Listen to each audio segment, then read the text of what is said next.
Hello guys, welcome to another tutorial series. What I'll be talking about today is how you can impute text into an LCD display using a rotary encoder. So you can see here, basically there are a few components in this tutorial. We have the rotary encoder, we have the LCD display system by 2, then we have our Arduino Uno. That is just the basic things, then connecting wires as usual. There's a breadboard here, a mini breadboard to enable the connection. So basically this is the LCD display, scene, enter test. As you can see, the program right now is blank. It's just requesting you to enter test. So we'll try to enter a few tests. This is 16 by 2, meaning it can take 16 characters by row and just 2 by the vertical.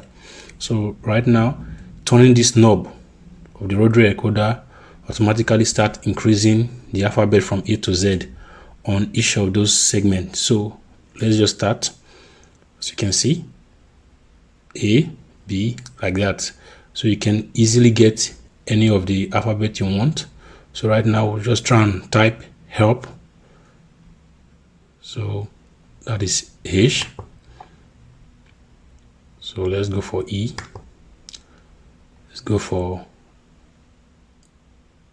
L.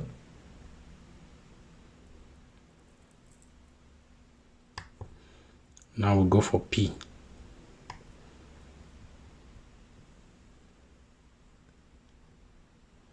So this is it. So as you can see right now, help has been typed on the screen. So if you like this video, do well to share, like, subscribe, and hit the notification button so that whenever I post a new video, you'll be the first to get it.